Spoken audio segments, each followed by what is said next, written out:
Hello, my name is Aaron Smith. Teaching for long-term recall covers what neurologic research reveals about our brain and how we can apply this research in the classroom for long-term information recall. Wouldn't it be great if students hung on to your every word, remembered every example, and related course information to other concepts and disciplines throughout their education?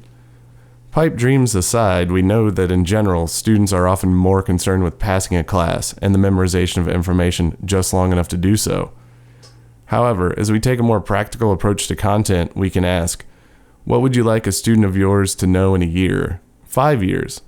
What concepts are the most important for them to carry with them, to apply in other arenas of their life, and what can we do to ensure that they remember it? We've learned a great deal about how the brain works in the recent past. The special vitamins and antioxidants advertised to make you smarter and increase your brain function notwithstanding, we now know that the act of learning as well as memory formation is heavily related to synaptic activity that takes place primarily in the hippocampus area of the brain. A chain reaction occurs in the learning process. Neurons, which process information in the brain, communicate with one another through synapses. Greater synaptic activity between neurons encourages greater levels of neurogenesis, or the creation of new neurons, which leads to improved learning and memory formation. Scientists believe our brains are growing, malleable things, and that we form new neural connections with every new experience. These neural connections are strengthened by each repetition of experience or information, so each time we practice something, these neural networks grow, become stronger, and more permanent. Is there a skill that you have mastered so well that you could do it in your sleep? This is because you do not need to pay much attention to the action of this skill, and little neural growth is occurring as a result. But practice alone does not give a skill or information further meaning. Even though different types of repetition can be helpful for long-term memory, such as recitation of information out loud, considering the process of neural growth described earlier, it is important to balance a repetition of skills with the introduction of new ideas in our teaching, all while keeping students engaged and paying attention. While this sounds like a daunting task, there are some strategies to help achieve this. First, let's talk about something that is outside your direct influence as a teacher, but still important.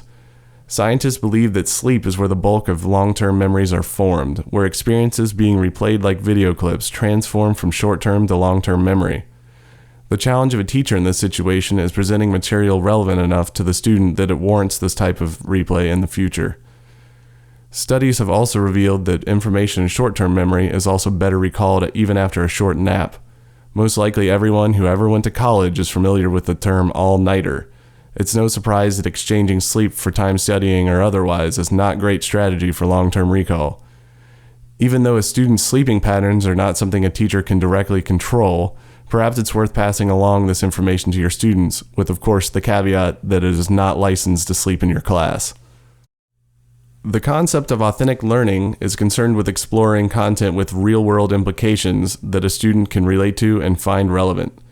Any chance we have to include an exploration of a challenge a student might face in the real world, we are helping to build long-term skills for our students.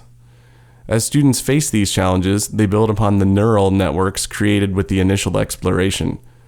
Problem-solving skills developed during authentic learning experiences can be recalled for future challenges across academic and vocational disciplines and are of particular interest to our students' eventual employers. Scaffolding can be a very effective and simple method to promote continuous learning. Provide a model or an example for problem solving, then slowly start to dismantle the model until it is no longer needed to understand a problem or concept.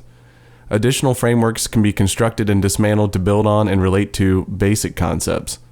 This fits into our goal of long-term memory retention because scaffolding is a continuous process, calling upon a student to elaborate and refine concepts and relate new information to old, all while building larger and stronger neural networks. Teachers already have a tough time making time for the content that they want to teach, so reflection can be a useful tool to evaluate a student's mastery, as well as allowing them to make another pass at learned concepts by allowing them to explain it in their own words. During the reflection process, a student has additional opportunities to make connections to other concepts and how their knowledge can be applied to solve other real-world problems. It is also worth mentioning the benefit of encouraging students to arrange information as it comes to them in a way they best understand, their own words. This act of recoding allows students to organize information into patterns that are most meaningful to them. The reality is we are teaching lifelong learners and we're short on the time to do it. Instead of simply covering the material, we need to prioritize the content that we actually want students to be able to recall and use in a week, a month, or even years later. Even though this is not an exact science and requires some trial and error, considering our desired end result is the only way we can determine how to proceed.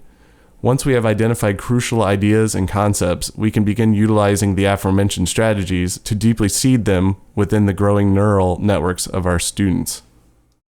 This presentation is merely scratching at the surface of what it takes to teach lasting information to lifelong learners, but when we consider the neurologic research and what is actually happening in our brains when we learn, we know that there is simply no substitute for our students doing the work. Repetition and practice is important, but must be constantly connected to new ideas.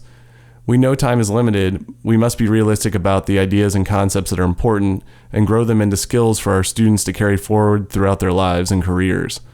I hope this presentation is food for thought when considering the skills you want your students to carry forward outside the walls of your classroom and into their other challenges.